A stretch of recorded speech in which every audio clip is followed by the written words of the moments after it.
From BisNow, pent-up demand, aging population, refuel, pandemic-ravaged senior housing market.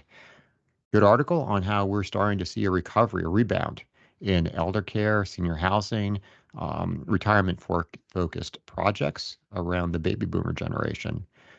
Going into the article, senior living rent increases are outpacing inflation as the industry approaches its early 2020 fundamentals, encouraging investors that formerly avoided one of the nation's most pandemic-impacted asset classes. Investors bet billions and developers overbuilt in anticipation of baby boomers aging into the need for higher level care, only for coronavirus deaths to mount near the turn of the decade, bringing occupancy down to 77.8% by early 2021. Reports of skyrocketing deaths and photos of isolated residents infiltrated the media, creating a lasting hesitancy for aging boomers to move out of their homes. One point I would make from the data I've seen is that was really exaggerated when you looked at elder care facilities or whatnot. They actually had a really good track record during COVID of protecting the residencies.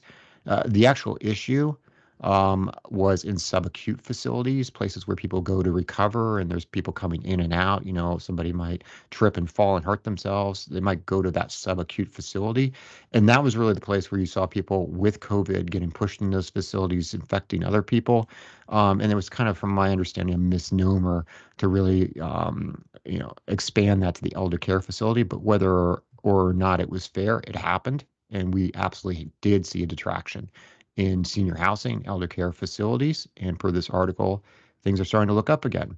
Occupancy rates were back up to 85.1% in the 31 largest U.S. markets in the latter half of 2023, according to National Investment Center for Seniors Housing and Care data.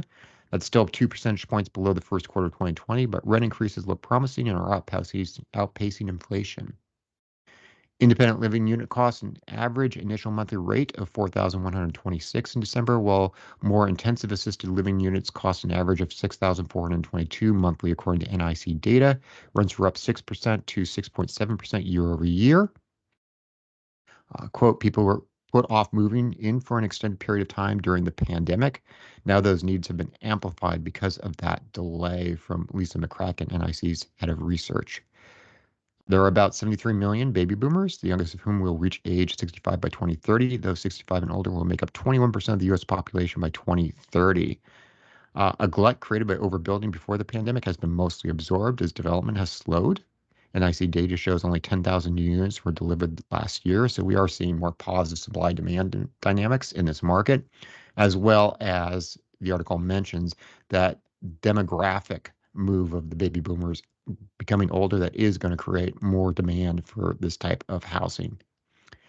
Going on in the article, yet many seniors are determined to stay out of senior living, according to a 2022 University of Michigan poll that showed 88% of adults 50 to 80 years old want to remain in their homes as long as possible.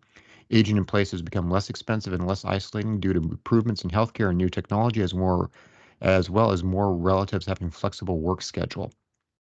Senior housing owners are also face headwinds from staff shortages, high interest rates, decreasing their buildings' values, greater borrowing costs, and seniors being unable to afford private pay communities. The supply imbalance remains attractive to investors, however. So in my opinion, we are seeing a rebound in this market, so with some positive supply and demand dynamics.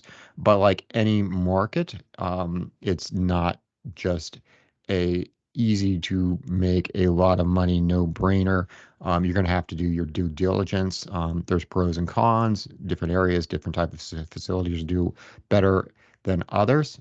And this is certainly, not a market that was as negative as COVID maybe made people feel, but also not as positive as some people just looked at aging baby boomers, making this a no-brain winner. Really, it's turned out to be something in between. Hey, if you like the article, give us a thumbs up. Click subscribe if you haven't already. Thanks a lot for tuning in.